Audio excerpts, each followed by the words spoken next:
নবীজি বলছে কোন ইমানদার কাউকে ধোকা দেয় না। খোদার কসম নবী বলছে ইমানদার ধোকা খায় না। লা ইয়াখদাউ অর্থ সে ধোকা দেয় না, ওয়ালা ইউখদাউ অর্থ নিজেও ধোকা খায় না। অতএব রাসূলুল্লাহ সাল্লাল্লাহু আলাইহি সাল্লামের সাথে সম্পর্ক, ভালোবাসা, মহব্বতের সবটা 100 অনুসরণের মাধ্যমে চেহারায় যার দাড়ি নাই সে রসুলকে ভালোবাসে না, ঘরে যার স্ত্রী বেপর্দা সে রসুলকে ভালোবাসে না, উপার্জনের মধ্যে যার হালাল নাই সে রসুলকে ভালোবাসে না, জীবনে যার সুন্নত তরিকার অনুসরণ নাই সে আল্লাহর রসুলকে কশ্চিন কালেও ভালোবাসে না। ভালোবাসে বললে এটা ভালোবাসার নামে ধোঁকা, মিথ্যাবাদিতা ছাড়া আর কিচ্ছু। হ্যাঁ, হাসরের ময়দানে মার খাইয়েন না, ধরা খাইয়েন না, কথা বুঝছেন না? এখানে গাছ জোর দেখাইয়া হয়তো আমনে চিৎকার দিয়া হুঙ্কার দিয়া এই কইয়া সেই কইয়া খাইয়া দাইয়া বিরানিয়ে খিচুড়িয়ে মিল্লা পার হইয়া গেলেন আর কি। কিন্তু কবর আখেরাত এত সুঝা। আখেরাত হাসরের মাঠ মামুর বাড়ি না, হাসরের মাঠ নানার বাড়ি না, আমনের চাচার শ্বশুর বাড়ি না। হাসরের মাঠ সেই মাঠ ১৬ লক্ষ আম্বিয়া আদম থেকে মুহাম্মদ সাল্লাল্লাহু আলাইহি সাল্লাম পর্যন্ত সমস্ত নবী রাসূল যে মাঠের ভয়ে আল্লাহর কাছে দিবানিশি কাঁদছেন সেই মাঠের নাম হাসরের মাঠ। সব নবী আল্লাহর কাছে হাসরের মাঠের ব্যাপারে দোয়া করছে। আমাদের নবী সাল্লাল্লাহু আলাইহি সাল্লাম পর্যন্ত যার কোনো গুনাহ নাই, যিনি নিষ্পাপ, সেই নবীজি পর্যন্ত 5 ওয়াক্ত নামাজের পরে সব আলেমদেরকে জিজ্ঞাসা করেন, নবীজি নিয়মিত 5 ওয়াক্ত নামাজের পরে দোয়া করতেন, আল্লাহুম্মা হাসিবনি হিসাবান ইয়াসীরা। আল্লাহ, হাসরের মাঠে আমার ভয় লাগে, আমি মুহাম্মদের আপনার বন্ধুর হাসরের মাঠের হিসাব সহজ করে দিন। নিজের ব্যাপারে বলছি। এই জন্য বাপ রাগ হইয়েন না। 1 নম্বরে তাওহীদ, কলিজার ভিতরে ঈমান মজবুত করতে হবে। 2 নম্বরে রিসালাত, জিন্দেগির মধ্যে রাসূলুল্লাহ সাল্লাল্লাহু আলাইহি সাল্লামের অনুসরণ নিশ্চিত করতে হবে। কেন মেসওয়াক করেন না? আপনি জানেন নবীজি মেসওয়াক করতেন, এই জন্য করেন। কেন দস্তরখান বিছায়া খানা খান না? আপনি জানেন, শুনছেন যে নবীজি সাল্লাল্লাহু আলাইহি সাল্লাম দস্তরখান বিছায়া সমান জায়গায় খানা খাইতেন। এই জন্য আপনি ইচ্ছা করে এটা বিছান না, কারণ আপনার কলিজার ভিতরে সিদ্ধান্ত আমি মুহাম্মদুর রাসূলুল্লাহ সাল্লাল্লাহু আলাইহি সাল্লামের বিরোধিতা করি। কেন আপনি দাড়ি কাটেন? কারণ আপনি শুনছেন নবীজি দাড়ি লম্বা করতে বলছে, এই জন্য আপনি এটা বুঝাইলেন। রাসূলুল্লাহ সাল্লাল্লাহু আলাইহি সাল্লাম আপনি কইছেন আচ্ছা আমরে দেখাবো, আপনি জানেন। হ্যাঁ, আপনার বাম পাও দিয়ে ঢুকতে বাথরুমে টয়লেটে মনে থাকে না। কেন মনে থাকে না? আপনি জানেন না এটা নবীজি বলছে। কথা বলেন না, নাকি ওই কওমি মাদ্রাসার হুজুররা কইছে? কথা বলেন না। মেসওয়াক এটা রাসূলুল্লাহ সাল্লাল্লাহু আলাইহি সাল্লামের সুন্নত না কওমি আলেমদের সুন্নত? কথা বলেন না আপনারা। তো এটা করেন না কেন? কারে ওহাবি বলেন? কারে গালি দেন? কেন গালি দেন? কি বুঝে গালি দিলেন? কেন বললেন? বলেন কি অপরাধের কারণে আমি রাসূলের দুশমন হব? কেন? আমি মিসওয়াক করি এই অপরাধের কারণে না? কথা বলেন না কেন? আমি দাড়ি রাখছি দেখে এই অপরাধের কারণে। কোন আমার স্ত্রী পর্দানশীল, আমার মেয়ে পর্দা করে, আমার ঘরে টেলিভিশন নাই, আমার রোজগারের মধ্যে আমি হারাম করার চেষ্টা করি না, তো সব ক্ষেত্রে রাসূলুল্লাহ সাল্লাল্লাহু আলাইহি সাল্লামের সুন্নাতের উপরে চলার চেষ্টা করলাম, তা আমি রাসূলের দুশমন কেন হলাম? আমি বুঝাইলাম, আমি বলতে মানে আপনি যে কোনো একজন আলেমে দ্বীনকে আপনি কেন নবীর দুশমন বলবেন? এত বড় জুলুম কেন করেন? কেন জুলুম করেন বাবা? চা দোকানে বসে একজন আলেমের বদনাম করলেন, আপনি আন্দাজ করলেন একজন আলেমের ইলমের কদর কত? আমরা কিতাবে স্পষ্ট পড়ছি, সারা পৃথিবীর ইমানদারের সমস্ত বন্দিগি আর আল্লাহর রাস্তায় জিহাদ, এই দুইটার পার্থক্য কদ্দূর? সারা পৃথিবীর ইমানদারের সমস্ত ইবাদাত একটি সমুদ্রের মধ্যে যদি কেউ আঙ্গুল দেয়, আঙ্গুল চুবায়, তো আঙ্গুলের অগ্রভাগে পানি লাগবে যে দূর, এতে করে সমুদ্রের ঢেউ তো বন্ধ হয়ে যাবে, ঠিক না? নৌকা চলা বন্ধ হয়ে যাবে না? সমুদ্র টের পাবে কিছু? কিতাবে স্পষ্ট আছে, একজন ইমানদারে সমস্ত মুমিনের সব ইবাদত একত্র করিলে এইটার মর্যাদা হলো আঙ্গুলের অগ্রভাগের পানি। আর আল্লাহর রাস্তার জিহাদ ফি সাবিলিল্লাহ, জীবন দেওয়া, জিহাদ করা, এটা সমুদ্রের বাকি পানি। সুবহানাল্লাহ।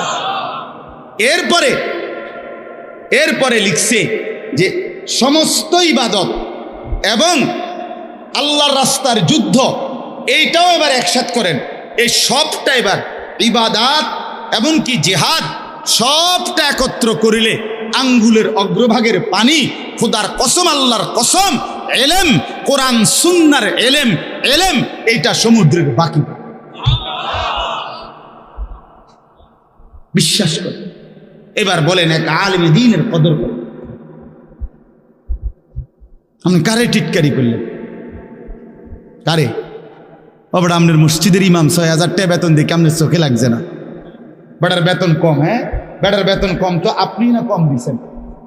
উনি নি কম নির্ধারণ করছেন, আপনি না তারা মূল্যায়ন করেন না। কথা বলেন না কেন?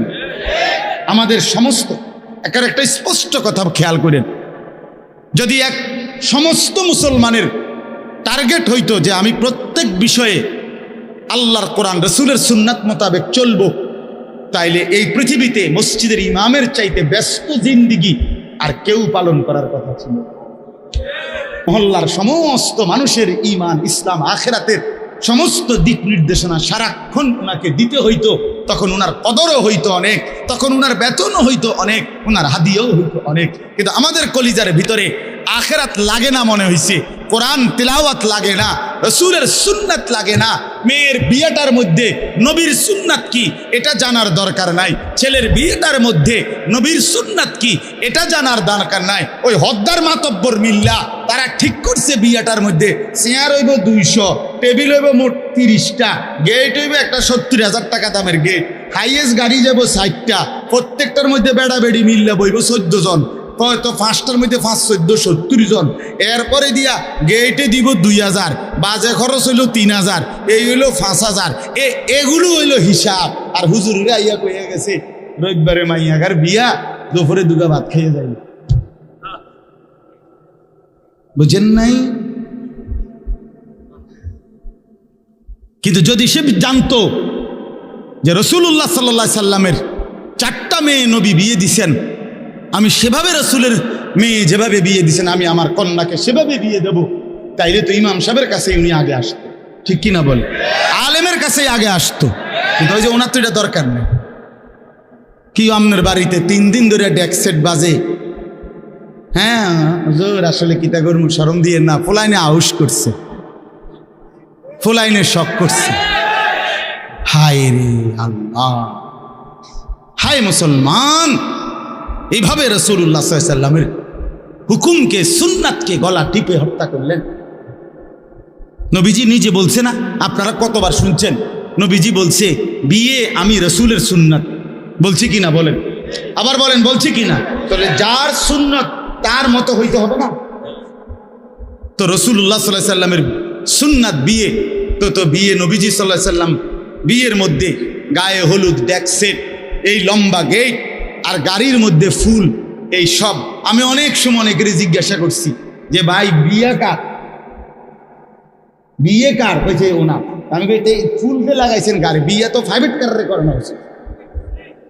বেকুব যদি পুরা তার সিরা হয়, এই মাতাল হওয়ার কারণে একমাত্র তার সিরা দেখা প্রাইভেট কারের মধ্যে কি লাগাইছে। কিরে বেটা, বিয়ে হইলো এইতের, ফুল লাগাইলো কোথায়? প্রাইভেট কারে। পাগল কারে কয়? এই পাগলের বাতরান দেখে। বলেন আপনারা, চাচা আপনারা বলেন, এটা বিবেক নিয়ে কথা। কি বিয়ে করে এতে ফুল লাগায় প্রাইভেট কারের? বলদ নি আমনে, এর থেকে বড় বলদ আর কি? আস্তাগফিরুল্লাহ, কি পরিমাণ বোকা আমরা। 10,000 টাকা কোথায় লাগাইলেন? 10,000 টাকা এই ফুলগুলো লাগাইতে গিয়ে 5,000 টাকা, 7,000 টাকা, 10,000 টাকা কোথায় দিল? 10,000 টাকা পেলে একজন এতিম সন্তান 1 বছর পড়ালেখা করতে পারত। 10,000 টাকা পেলে একজন বিধবা নারী হয়তো তার 2 মাসের চাল ডাল কিনতে পারে। আর আপনি বিয়ের গাড়িটা সাজায় নিয়ে গেলেন, মেয়ের বাড়িতে দাঁড়াইতে দেরি, ফাওড়া দিতে দেরি, গাড়িটা থামতে দেরি, ছেলেগুলোরে নামাইলে জামাইরে নামাই নিতে নিতে পরবর্তী সর্বোচ্চ 5টা মিনিটের ভিতরে আইসা দেখবেন একটা ফুলও গাড়িতে না। এত বড় বেউকুফ যেটা আমার 5টা মিনিট টিকলো না, আমি কার জন্য সাজাই? কার জন্য সাজাই? এই জন্য বাবা 1 নাম্বার বললাম আল্লাহর প্রতি তাওহীদ, আর 2 নাম্বার হলো পুরা জিন্দেগি রাসূলুল্লাহ সাল্লাল্লাহু আলাইহি সাল্লামকে অনুসরণ করা। 3 নাম্বার হলো আখিরাত। সব কিছুর ক্ষেত্রে ফিকির করবেন। আপনি আমি সবাই মৃত্যুর মাধ্যমে আখিরাতের দিকে যেতে হবে। কিসের দিকে? হ্যাঁ, মৃত্যু মানে শেষ না, মৃত্যু মানে সমাপ্তি না, মৃত্যু মানে শেষ না বাবা। মৃত্যু মানে আখিরাত, পরকালের জিন্দেগি, পরবর্তী অধ্যায়, নতুন অধ্যায়ের শুরু, নতুন অধ্যায়ের শুরু। এই জন্য আখিরাতকে ভুললে জীবনের কোনো অর্থ থাকে না। আখিরাতকে ভুললে মানুষ আর মানুষ থাকে না। বিশ্বাস করেন, পরকালের অনুভূতি যার নাই, কবরের অনুভূতি যার নাই, হাসরের ময়দানের বিবেক যার নাই, আল্লাহর কসম ওই ব্যক্তির জীবনের কোনো নিয়ন্ত্রণ নাই। সে যা ইচ্ছা তাই করে, জন্তু জানোয়ার যা করে। সমস্ত মানুষ যারা অপরাধ থেকে বেঁচে থাকে এবং পুণ্যকর্ম উত্তম কাজে লেগে থাকে, তার একটা মূল ফিকির তার কলিজার ভিতরে এটা আছে, আমি গুনাহ থেকে বাঁচতে হবে, আমি নেক কাজ করতে হবে। কেন? আমাকে আখিরাতে যেতে হবে। কথা বলেন না কেন? যে গুনাহ থেকে বাঁচে, কেন বাঁচে? আখিরাত আছে। যে নেক কাজ করে, কেন করে? আখিরাত, আখিরাত আছে, আখিরাত আছে। এই জন্য এই 3 জিনিস শেখা দরকার, কলিজার মধ্যে আনা দরকার। তাওহীদ, রিসালাত, আখিরাত। বলেন কি?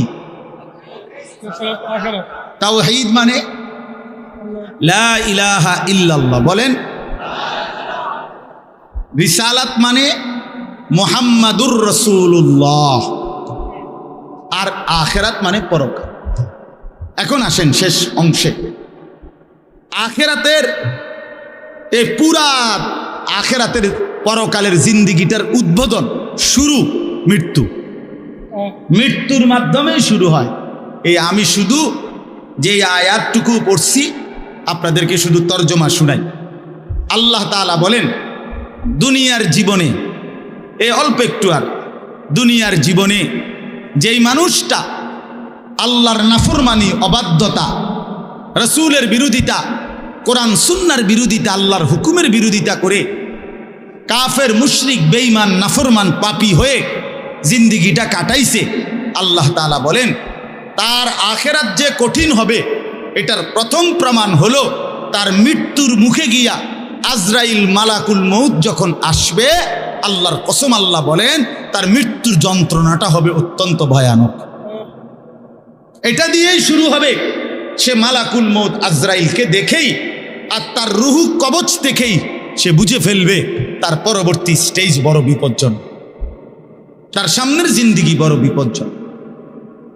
আল্লাহ তাআলা বলেন সমস্ত নাফরমান ব্যক্তির জান কবজের মুহূর্তটা খুব বেশি যন্ত্রণাদায়ক, খুব বেশি যন্ত্রণাদায়ক, খুব বেশি। এই যন্ত্রণার সিস্টেম হইল, নবীজি বলছেন প্রত্যেক নাফরমান পাপী, হাদিসের মধ্যে আছে নেককার ব্যক্তি ফেরেশতা আজরাইল অত্যন্ত সুন্দর আকৃতিতে নেককার ব্যক্তির কাছে আইসা তার রুহু কবজের সময় বলবে, হে পবিত্র আত্মা, আল্লাহর সন্তুষ্টি নিয়ে তুমি বের হয়ে আসো। আল্লাহ রাসূল সাল্লাল্লাহু আলাইহি সাল্লাম বলেন, কোন পাত্র থেকে পানি যেভাবে ঢেলে দেয় এটা যেরকম আরামসে পড়ে যায়, বের হয়, আল্লাহর কসম নবীজি বলেন নেককার ব্যক্তির রুহুটা মালাকুল মউত আজরাইলের হাতে এরকম আরামসে চলে আসে। আল্লাহ নবী সাল্লাল্লাহু আলাইহি সাল্লাম বলেন, কোন নাফরমান পাপী এক নম্বরে তার মৃত্যুর সময় প্রথম হইল ফেরেশতা মালাকুল মউত আজরাইল অত্যন্ত নিকৃষ্ট বিভৎস কুৎসিত চেহারা নিয়ে তার সামনে দাঁড়ান।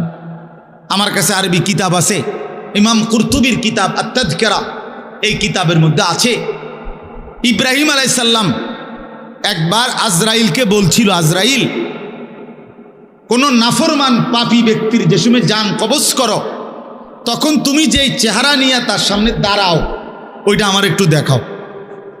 কিতাবে আছে। আজরাইল বলছে ইব্রাহিম আলাইহিস সালামকে যে আল্লাহর কসম আপনি সহ্য করতে পারতেন না। ইব্রাহিম আলাইহিস সালাম বলেন, না তুমি আমারে দেখাও, আমি দেখুমই। তো আজরাইল ওই আকৃতিটা ধারণ করছে। কোন পাপীর রুহু কবজের সময় উনি যেই চেহারা ধরে, অত্যন্ত নিকৃষ্ট কুৎসিত চেহারা। তো কিতাবে স্পষ্ট আছে, ইমাম কুরতুবী বলেন ইব্রাহিম আলাইহিস সালাম চিৎকার দিয়া বেহুশ হয়ে গেছে। লম্বা সময় পরে হুঁশ আসার পরে উনি চোখের পানি ফেলে আল্লাহকে বলছে, আল্লাহ, তোমার কোন নাফরমান বান্দা পরবর্তীতে কবরের আযাব, হাসরের আযাব, জাহান্নামের আযাব আর কিছুই লাগবে না, শুধু কেবল আজরাইলের এই বিভৎস চেহারার যদি একবার দেখে তার ৬০ বছরের নাফরমানির শাস্তির জন্য এটাই যথেষ্ট, এটাই যথেষ্ট। আল্লাহ নবী সাল্লাল্লাহু আলাইহি সাল্লাম বলছেন, কোরআনে আল্লাহ বলছেন, এই মালাকুল মউত আজরাইল যখন কোন পাপী নাফরমানের জান কবজ করতে আসবে, তুই প্রথম এই কলিজাটার ভেতর থেকে যে রুহু আছে, এই কলজার ভিতরে, কলবের ভিতরে যে রুহ, এই রুহুটা ধরে টান মারবে। যখন একটা টানে কলিজাটা ছিঁড়া, রুহুটা ছিঁড়া এই কণ্ঠনালী পর্যন্ত চলে আসবে। কাল্লা ইযা বালাগাতিত তারাকিয়া, কাল্লা ইযা বালাগাতিত তারাকিয়া। আর কিছুই না বান্দা, শোনো, যখন নাফরমান তোমার জান কবজের সময় রুহুটা চলে আসবে কণ্ঠনালীতে, এবার রুহুটা বের হতে চাইবে না, বের হতে চাইবে না, নাফরমান ছটফট করবে। আর ফেরেশতা আজরাইল, ফেরেশতা ছিঁড়া বিরা কোনো জিনিসকে, কোনো ধারালো লোহা, শিক, এটা যদি আগুনের মধ্যে, আপনার আগুনে পোড়ানো জিনিসের মধ্যে টান দেয়, তাহলে যেরকম ছিঁড়া ভিড়া আসে, আল্লাহর কসম, আল্লাহ রসুল বলছে, আজরাইল যখন রুহু ধরে আবার টান মারবে তো সমস্ত দর শরীর ছিন্ন ভিন্ন করে এই রুহু বের করে আনবে। ওয়াকিলা মান রাক, আল্লাহ বলে আশপাশের মানুষগুলো তখন বলবে, ওই লোকের ছটফটানি দেখা, হায়, তাকে বাঁচাবার জন্য কোনো ওজা ডাকো, বৈদ্য ডাকো, ডাক্তার ডাকো, কবিরাজ ডাকো, কে আছো তাকে চিকিৎসা করবে, ডাকো না, আনো না, অত ভীষণ ছটফট করছে। আল্লাহ বলেন, যান্না আন্নাহুল ফিরাক, কিন্তু ওই নাফরমান বুঝে ফেলবে আজ আর তাকে কেউ ফিরাইতে পারবে না, তাকে দুনিয়া থেকে বিচ্ছিন্ন হতেই হবে, তাকে চলে যেতেই হবে। বন্ধু আমার, বাপ আমার, একটা জরুরি কথা আপনারা বয়স্ক লোকেদেরকে বলি। রাসূলুল্লাহ সাল্লাল্লাহু আলাইহি সাল্লাম বলেছেন, আমার এই কথাটা খেয়াল করেন, নবীজি বলছেন, ইন্নাল্লাহা ইয়াকবালু তাওবাতাল আবদ মা লাম ইউগাররির। বান্দা যখন আজরাইলকে দেখে তখন তার রুহে, তার শরীরের মধ্যে আরে গড়গড়া শুরু হয়, মৃত্যুর গড়গড়া শুরু হয়। আল্লাহ রসুল বলছেন, তখন আর আল্লাহ তাআলা কারো কোনো তওবা কবুল করেন, তওবা কবুল করেন। ওয়ালাইসাতিত তাওবাতু লিল্লাযীনা ইয়ামালুনাস সাইয়্যাত হাত্তা ইযা জাআ আহাদাহুমুল মাউত ক্বালা ইন্নী তুবতুল আন।